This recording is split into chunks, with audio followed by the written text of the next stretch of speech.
Hello friends, तो स्वागत है आपका मेरे यूट्यूब चैनल पर। आज मैं आपको बताऊंगा एसबीआई कार्ड्स के शेयर के बारे में और मैं आपको एक्सप्लेन करने की कोशिश करूंगा कि क्या रीजंस है जिसकी वजह से एसबीआई कार्ड्स इतना गिर रहा है।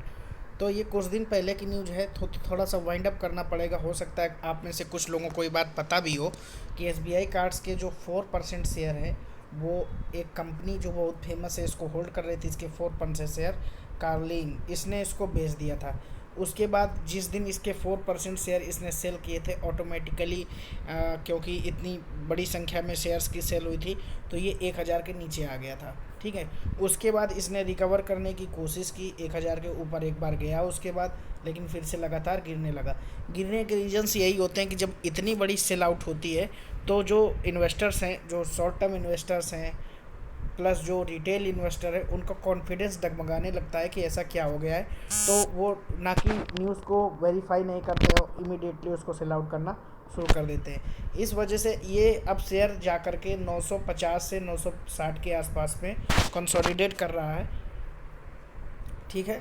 तो अब ये शेयर ऊपर जाएगा और मैं आपको दिखा देता हूँ एक बहुत बड़ी न्यूज़, जो बहुत बड़ी एक प्रेडिक्शन कंपनी है शेयर मार्केट की, जो टारगेट्स आपको एक्सप्लेन करती है। अभी की न्यूज़ आई है थोड़ी देर पहले, 5 आवर्स पहले। ठीक है, मैं आपको एक बार दिखा देता हूँ इसको ओपन करके द इकोनॉमिक्स टाइम्स में। तो आप देख लीजिए, ये जो इक्वायरस सिक्योरिटी है, इसने ये बोला है कि एसबीआई कार्ड्स का जो टारगेट है ना, वो 1120 होना चाहिए। और ये कोई एक बेकार से कार कंपनी की न्यूज़ नहीं है, ये द इकोनॉमिक टाइम्स में छपी हुई खबर है। इस पर खबर पर ट्रस्ट किया जा सकता है। ठीक है। और ये इक्वायरस सिक्योरिटी एजेंसी है, जो मार्केट प्रेडिक्शन की एजेंसी है, किसी भी शेयर के प्राइस को प्रेडिक्ट करती है, ऊपर जाएगा या नीचे जाएगा, और टारगेट को एज्यूम करती है। तो ऑलरेडी ये कोई बहुत बड़ी बात नहीं। मैंने आपको कहा था कि 1140 जाने के बाद ये लगातार नीचे गिर रहा है ना। तो जहाँ जा चुका है वहाँ तो वापस उसको जाना ही है। लेकिन अगर कोई प्रॉफिट बुकिंग करने के लिए 4% शेयर सेल कर देगा तो उसका जाएगा। बाकी लॉन्ग टर्म में आपके टारगेट्स की बात कर लूँ तो ये अगले 5 साल में मैं इसका जो एस्टिमेट दे रहा हूँ वो 10,000। ठीक है। अब इसके थोड़े फंडामेंटल्स की मैं आपको बता देता हूँ।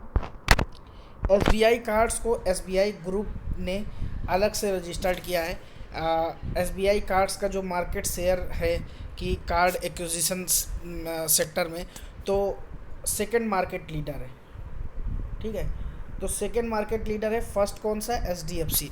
तो एचडीएफसी ने इसको अलग से लिस्ट नहीं किया अपने कार्ड्स की सेगमेंट को, इसको अपने एचडीएफसी बैंक के साथ ही लिस्टेड रखा है, क्योंकि हम जानते हैं cards are the part of the banks. ठीक है। तो एचडीएफसी बैंक के साथ ही रजिस्टर किया है और उसमें भी वो मार्केट लीडर है। इसलिए मैंने एचडीएफसी में पिछले कई वीडियो बनाए बनाए हैं। आप जाके मेरे वीडियो सेक्शन पे जाके देख सकते हैं। और मैंने उसके टारगेट्स भी बताए हुए हैं कि अगले मार्च में, यानी कि मार्च 2022 में जो टारगेट मैंने आपको बताया हुआ है, वो टारगेट है एचडीएफसी बैंक का। आप विश्वास नहीं करोगे दोस्तों, 3200 का। आज उसका प्राइस है 1470 के आसपास, और मैंने आपको टारगेट दिया है 3200 का। और ये केवल मेरा टारगेट नहीं है, बड़ी बड़ी एजेंसीज, बड़ी बड़ी म्यूचुअल फंड कंपनीज के जो फंड मैनेजर्स होते हैं, और किसी भी ट्रस्टेड साइट पे जाके मनी कंट्रोल, टिकर टैप पे आप जाकर देखोगे, वहाँ भी आप टारगेट देख लेना एचडीएफसी बैंक के, तो आपको 3200 से 3000 से 3200 मिलेगा। तो ये कोई हवाबाजी नहीं जो मैं कर रहा हूँ, क्योंकि एचडीएफसी बैंक अपने एरिया में सबसे बड़ा है। ठीक है। अब बात कर लेते हैं, वापस आ जाते हैं एसबीआई कार्ड्स पे।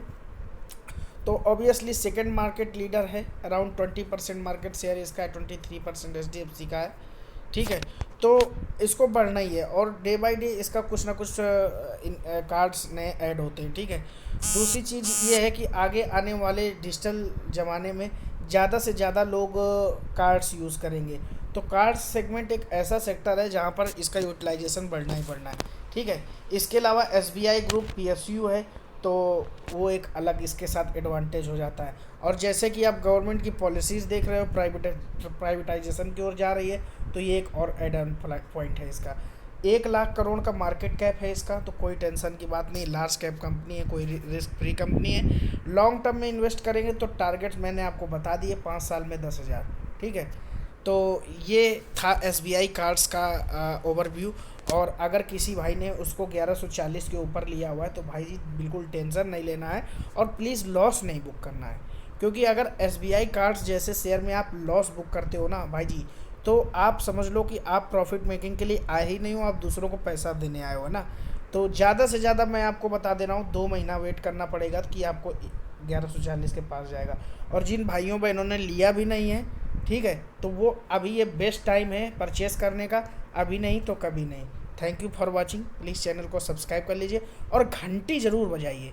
घंटी अगर नहीं बजाएंगे तो कानों तक आवाज़ कैसे पहुंचेगी, तो मज़ा नहीं आएगा। Thank you for watching. जय हिंद।